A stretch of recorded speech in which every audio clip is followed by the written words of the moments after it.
everybody, welcome back to another episode of Light Lessons with Sierra. This is our 12th episode, and this episode we are focusing on Be Brave. This is one of my favorite light lessons because one of my best friends, greatest humans, true light workers, Joseph Millson, is the reason that I put this light lesson in, and we'll talk about that in the episode. We met 10 years ago doing a show on the West End called Love Never Dies, and love has never died. I just loved him from the moment I met him, and I couldn't be more excited to introduce him to you and have him share his wisdom. You might recognize him from film, from TV, countless credits, I can't even tell you, or on the West End. Before the pandemic, Joe was playing Mr. Banks in Mary Poppins.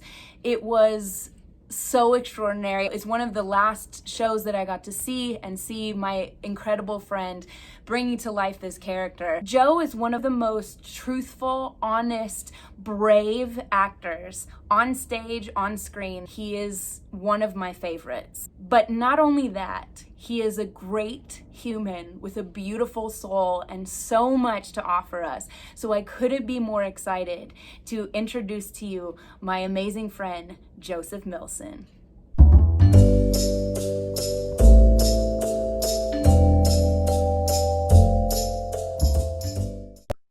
Oh, now. Hey! Joey! Oh my God! First of all, the time difference is 7 hours, so it's morning for me. 'Tis late afternoon. 'Tis 4 p.m. 'Tis 4. Tis. This conversation is going to be so cool because I'm in my morning thoughts. And you've had thoughts all day, I just know it. Yeah, and I was up early. Couldn't sleep. Let's do it. Joe and I, as a lot of you know, met doing a show called Love Never Dies. And I just remember day one, our amazing director, Jack O'Brien, had already told me, look out for this one. Like, look out. He is the best, most amazing. And so I was like, where is this Joseph Millson? What I remember about that day is I thought I'd dressed really well. And I walked in and Ramin Karimloo said, double denim, brave. Brave! I wore the Canadian tuxedo. You were brave. Brave. What? Brave. We just loved each other from the moment we met. Yeah. We were on the same page. So I couldn't be more excited right now than to introduce Joe Millson to those of you that don't know him. You will love him by the end of this, if you don't already love him right now. Welcome to the show. Thank you so much. I watched a bunch of it today. It's so good. Good. I just thought, what a great thing to have achieved out of this. So bravo, sister. Thank you. I've got to just mention, Rocky, this is my stepson's bedroom, but I thought this is kind of appropriate. It is. The rain out there, which is much more my world, and then Rocky up here. Both brave in their own rights. Yeah, completely. You know, today we're talking about Be Brave. I usually give people a choice when I bring them onto light lessons. I didn't give you a choice because this Be Brave light lesson is because you guys of Joe Millson. I always talk to you when I am about to do a show or especially in rehearsals for something. And vice versa, right? You called me coach, but I feel like you're my coach these days. We have melded. I just want to say that I was in rehearsal for a show and I called Joe and I said, I need some Joe wisdom. I need some coach. And I'm terrified. And I think that everything I'm doing is crap and all this stuff. And you called me back and you said the literal words, be brave. Yeah. Be so brave. I thought that was just about the best thing that I could possibly hear. And as I developed these light lessons, Be Brave was one of the first ones I knew. The girl that I was playing opposite of, we used to hold each other's hands before, and we would say, I remember. Be brave, dedicated to you. Oh man, that's an honor beyond honors. But you know, I think people would be interested in not the specifics of the problems you were having or the fears you were facing, but the conversation we had was really interesting because you hear the phrase be brave And, you know, these kind of face the fear and do it anyway mottos and be brave, everyone's been saying them forever, but this was slightly different. And I read stuff and I've learned stuff the hard way. Nothing here is new. It's just been filtered through different people. And I think that's the great thing about your light lessons, is we can all just be reminded of some fairly common sense, helpful things. And that, what I remember about that was you and your friend, but specifically you, because you're my friend, were very nervous. And I felt like you were applying a lot of pressure to yourself. Now, this can apply to non-actors, but for the moment, we'll talk about the acting bit. And it applies to any job, I think. That what you seemed to be afraid of at the time, and I spoke to, was a kind of feeling that you had to be fantastic and that you had to be brilliant. And it wasn't enough to just turn up, because you have experience of being thought of as fantastic and feeling on point and this and you. Well, I want to mention who I think I was taking it from was David Mamet's wonderful book, True and False, which my brother, who's a photographer, loves. It's not just about acting. And then I sort of translated it myself, that I said to you, listen, people don't come to the theatre to be amazed. They might on the surface think they do, but I remember saying to you, I have a feeling when I'm on stage, what really, like you're going back 5,000 years, why we still go and have a need for people to tell us stories, is to witness tiny acts of courage. It's not about the barnstorming, incredible thing. I said to you something about that moment where there's a bit in the scene, don't know how to deal with it, or there's a line you always mess up, and that very moment where you don't go, look, I mean, and you just say your line when you're supposed to, even though you're frightened. It's subliminal, but I tell you, that's what the audience pick up on. That happens 2,000 times a night, spread across all the different performers talking to each other. All these lines of energy are going across the stage, and everyone's facing their own little hurdles of fear. Little, I'm not certain, but I'm going to say it anyway. I'm not quite sure about this. I'm doing it. I'm not a massive mystic person, but that is an energy in a room. People facing little moments of courage is actually why live theatre is still so loved, and why people get a kick out of it, even when it's not the most amazing night at the theatre. So the equivalent mediocre film doesn't give you half the thrill as a mediocre night at a theatre, because you've witnessed brave human beings doing these small acts of courage. And what I was saying to you on the night was, just tonight, your job is not to be fantastic. Your job is to get to that bit you're scared of and do it anyway. And that is doing the job of an actor that goes back 5,000 years. The winning awards and being famous thing is really new. It's just about small acts of courage. And I think that applies to life. Whatever problems we're having with our families, marriages, relationships, there's a day to be got through every day. And that moment where you bite your lip and try to listen properly and just take yourself out of it and don't prepare your answer and just listen, that's an act of courage. Every time you think before you reply to a text is actually a moment of courage, or say something kind, or have a thought that's not selfish. It's brave. And fear is such a healthy thing. Fear is a constant. And anyone who isn't afraid every day about something or other is either in denial or taking drugs. I'd like a few of, I don't know. And also, certainly for artists, fear is the only learning mechanism that works. You can read a book and understand something, go, okay, I get that. That's amazing, great. But until you do it, and normally do it and fail, that's when you actually learn things in life.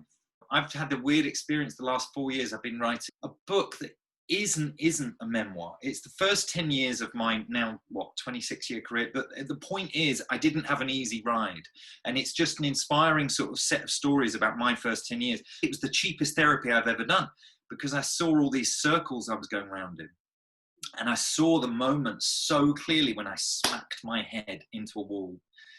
And then you'd think, well, surely he's got the message there. And then I'd go around that circle again, smack my head in the wall and make the same mistake. And about the third time, you go, okay. And you'd see the bit where it would come up again, and I wouldn't fall out with someone, and I'd get on with it, or I wouldn't take things so personally. That, to me, the university of life is all about that stuff. And I fail at being brave all the time. And everyone does, but get up off the floor and have another go and forgive yourself really quickly. I love what you're talking about of little acts of bravery, little acts of courage. It's so true. And isn't that the thing also that we miss while we're in this time? We miss the opportunity to be that brave. You know what I mean? It's addictive. And I think we're all, us performers, musicians, artists, certainly theatre performers, there is a kind of withdrawal. I've just recently twigged how obviously I've replaced mine. I've been skateboarding 30 years. Not that well, but it's a thing I've always loved. I have a little tiny mini ramp in my backyard. But in lockdown, something happened where I realized I was free, because I wasn't acting, to ride the big ramps. We're talking like 16, 20-foot high things, 3 feet of vertical at the top, which I'd never used. A, because they're so bloody scary. I get vertigo near the top of them. And also when I'm on an acting contract, film, television, or theatre, if I break an arm or a leg, they'll sue me. It's like, you can't screw up like that. You can't not be able to do your job because of your own stupid activities. But I went, hang on. I'm not under contract on anything. I don't have any danger of doing any acting coming up. I'm going to conquer this fear. And my poor wife, Sarah Jane, has said I've become a skate widow, because I am, there's very little, it's outdoors, so it's all socially fine. There's rarely more than 3 or 4 of us at any of these places. They're huge. I'm addicted. I'm going tonight, I'm going tomorrow, to facing my fears. If you imagine a 20-foot high thing, I'm doing everything at the top. But there's a whole world that resides above the top of the ramp in the air that I'm at the threshold of using. I'm in this conversation with my vertigo every week. But I realized only the other day that it's basically filled that void. I'm so used to 30 years nearly of entering the fight or flight place of theatre. Where it's an unnatural thing to do. I had to go to therapy like everyone else for a while. This brilliant therapist said to me once, he's South African, and he said, I hate you actors. I hate actors. I said, why do you hate actors? And he said, he said, have you ever seen the film Crocodile Dundee? And I'll stop the accent now. And I said, yeah, I've seen Crocodile Dundee. He said, there's a scene in it where Crocodile Dundee is in New York with his girlfriend. They're on a night out. And he said, these muggers come at them with knives.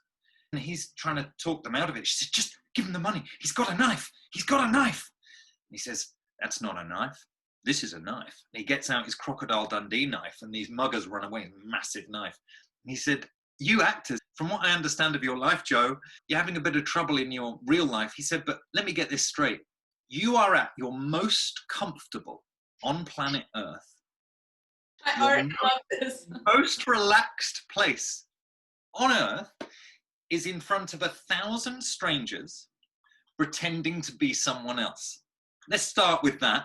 And he said, when you have an argument in real life with your children, your wife, your mother, someone in a shop, there's conflict, and you go, that's not conflict.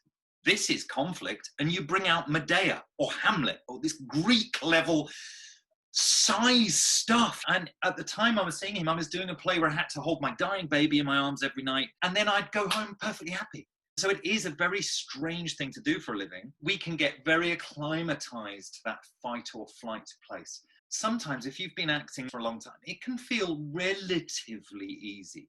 The basic bit of it now, I'm very comfortable on stage. It's fine. But you take someone off the street and plonk them on the stage in the West End in front of 1,000 people, and they'd freeze up, which is natural. Yeah.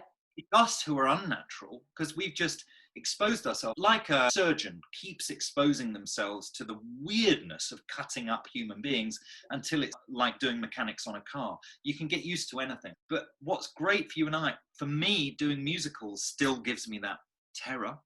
The kind of imposter syndrome is so huge that I think I'm a fraud and I'm going to be found out. And that's in every moment. The show we did together, there was one note that never stopped filling me with dread, because it was tricky for me. There was nothing in the orchestration, and you've got to be the kind of musician who can just go, it's that note. I'm going to pull that one out of the air. And I didn't have that makeup. That never stopped. That never stopped. But actually, that's good. I know that we both talk to a lot of the new generation of actors, and the questions are always about fear. The questions are always thinking that we, who they see on the West End and on Broadway and all this, that we just have no fear anymore. But I think that's what's so brilliant about this conversation and what you're saying too. All of us have imposter syndrome. All of us have imposter syndrome. And that's for everyone in life. No matter what your job is or what your career path or what your purpose is, we just sort of landed on this planet and we're like, wait, I think I'm an imposter. Isn't that interesting? We think we're imposters on our own planet. We are this weird species who has been blessed and cursed with this strange thing called consciousness. There's a brilliant Robert Burns poem about a mouse and how jealous he is of the mouse because it just lives in the moment, which is all every self-help book leads to. All the Eckhart Tolle stuff is so spot on. You'll never get there. I don't believe even he's there all day, every day. I know. It's the mission, and it is right. And here's the thing again, just to use our weird job as an analogy. I've been teaching some wonderful students in America on Zoom recently, actually. And there's a chunk of them who I sort of spot them on a Zoom class. It's fascinating because you've got like 16 little squares of people, and it's actually better than being in a real classroom because they can't tell which one of them you're looking at. That's right. You're busy teaching this one up here, who's the one taking their turn doing a scene, but down in the corner there, you can see this one really worrying. Yes. Scribbling notes. And you kind of take your moment to wait and then eventually go, so listen, put your notebook away. Because this isn't about getting things right. Life isn't school, and there is no formula that if I tick this box and this box and this box, I've ticked all the boxes. Can I have success now, please? Yes. It's sadly not how it works in any walk of life. It's funny because when I'm teaching, I show them my notebook and I say I want everybody to get a notebook because I know that the fear of being in front of one of us is going to be so great that there's things that we're saying that are going to be gems. I remember that when I was taking masterclass, and I have notebooks from master classes, things that I didn't get then, but I need for the later. So it's not that you'll get this right now. And there isn't a right. Exactly what you're saying. There is no getting this right. But what I do think is the bravery comes when these students will do it again, right there in that 10-minute, and they do it again, and they've heard. They've listened and they've heard. And then the bravery to just do it the new way, the way that we are saying, and trusting. There's so much trust involved. That's brilliant. Hey, you're so right. And it's the most exhilarating thing to behold. I feel like, oh my God, I can't believe they're paying me $50 for this because I'd have paid $50 to watch that breakthrough. Yes. And also, it's not like do it my way is the right way. I always say to them, anything I'm giving you here is I'm teaching plumbers here. In theory, you should have a tool bag. When you're a plumber and you go around to a house, you've got a bag full of tools. And I'm teaching you how to use one tool tonight. Once you've clicked and you understand it, put it in your bag. You may never get it out again. This isn't a thing you have to do. Just like you'll get to a problem in 6 years on one scene in one thing and go, man, I'm stuck. What was that thing Joe Millson said? Oh, I think I'll do that. And it might work. It might be the tool you need for that job. I think it applies to everything. You know? It does. How did you get to this place of understanding that bravery is a part of life, that you do these little acts of courage all the time in your job, but also in your life? How did you get there? I don't know the answer to that. I can give you an answer to that. Yeah. By physically learning things several times the hard way. It's how I learned everything. I really did, which is in one way brilliant because those lessons stick.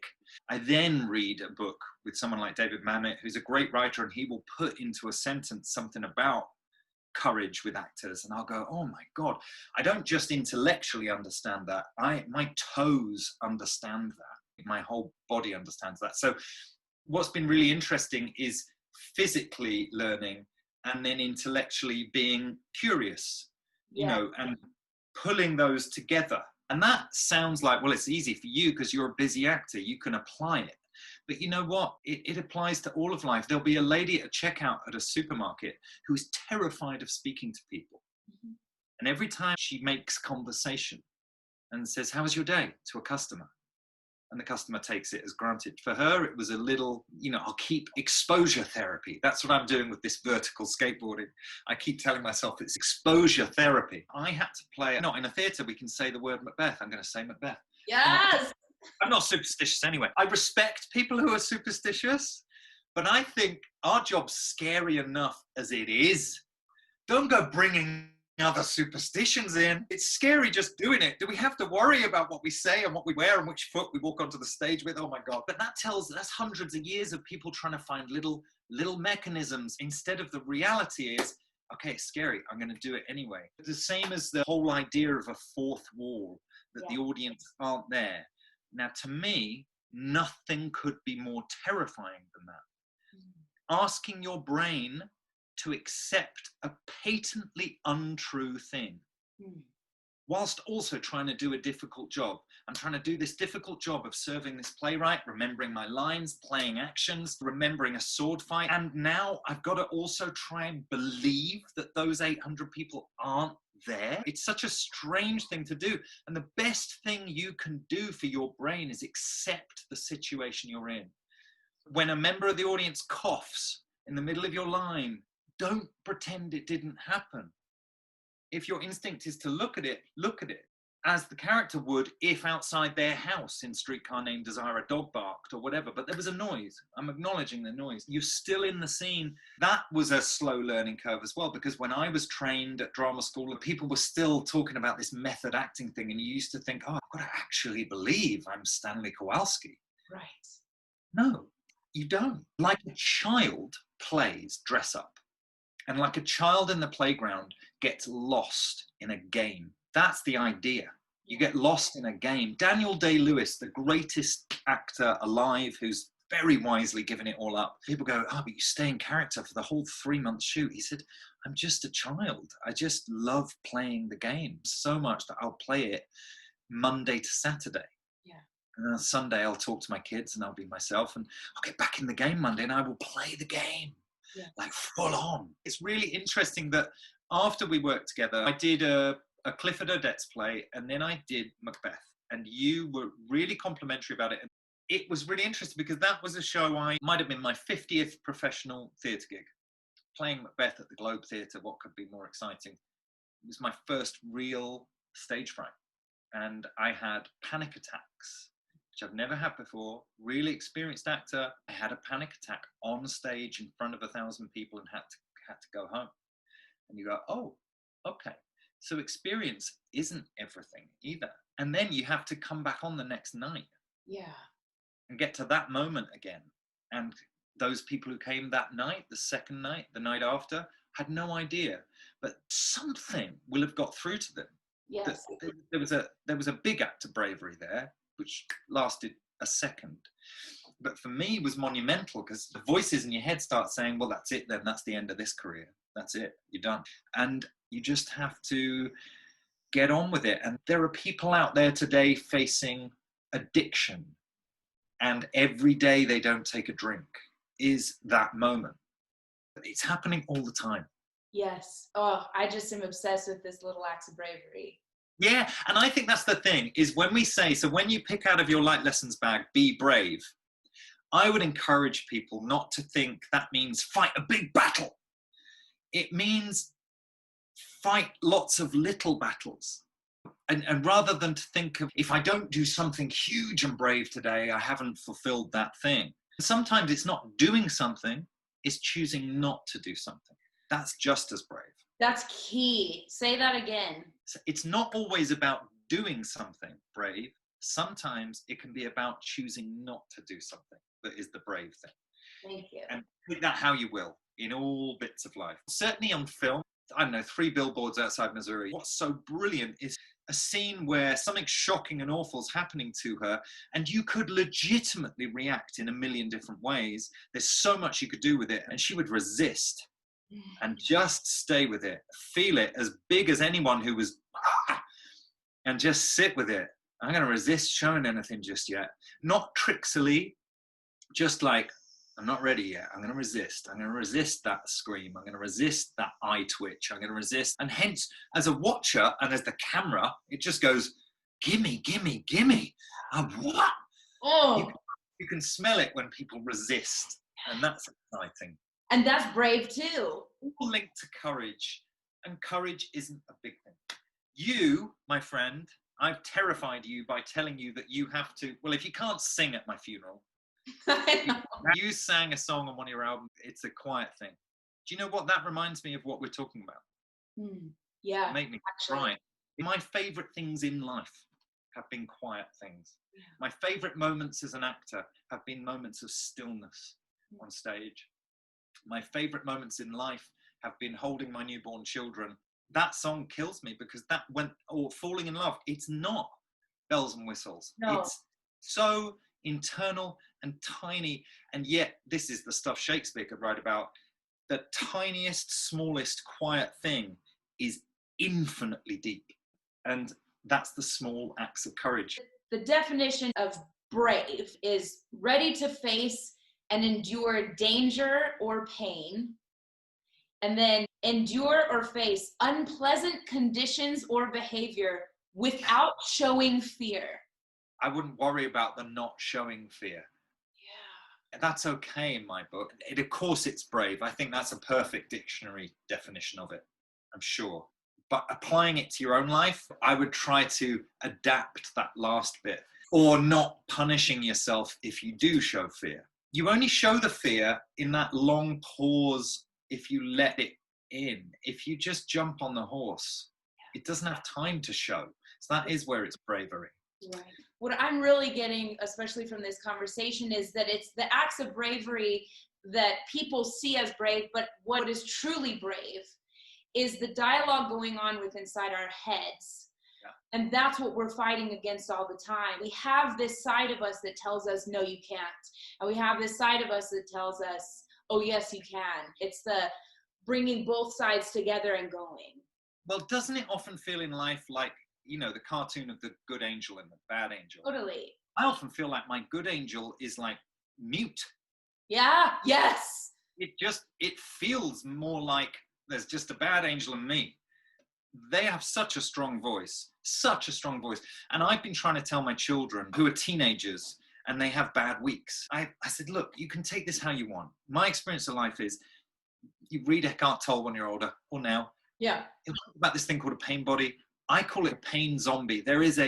We genuinely all have a zombie living beside us and in us who feeds on fear, and they're not going to go away. You will never vanquish this monster.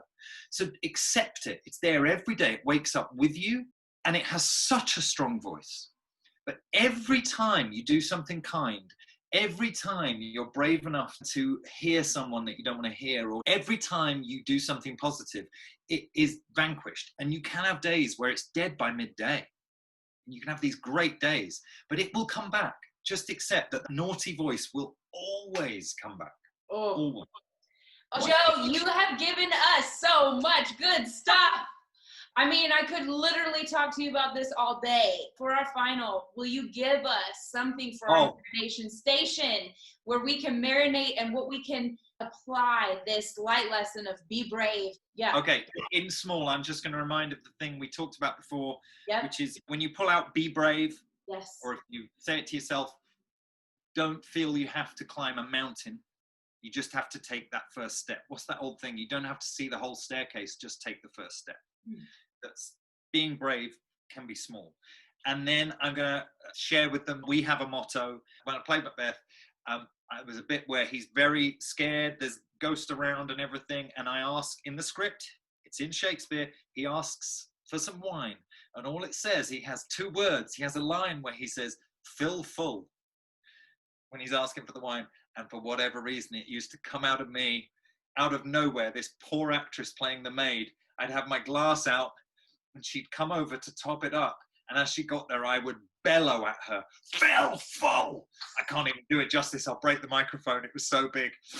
and it killed you, and it was like our life motto. Before every show, we send each other good luck things saying, fill full. But what does that word spell if you flip it round? Fulfill. Oh! So fill full. Don't be scared to fill full if that isn't too weird, and you might end up with a bit of fulfilling. Oh my God. I want to punch you through this Zoom.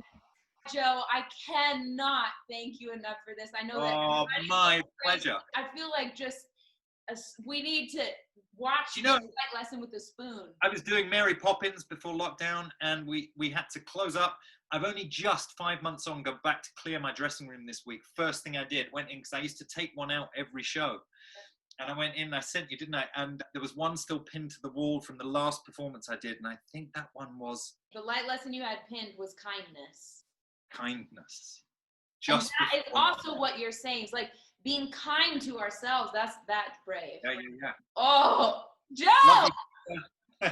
Thank you you so much, Joey, for taking the time to talk to everybody and to have this amazing conversation. And I'm just so grateful. Phil Paul!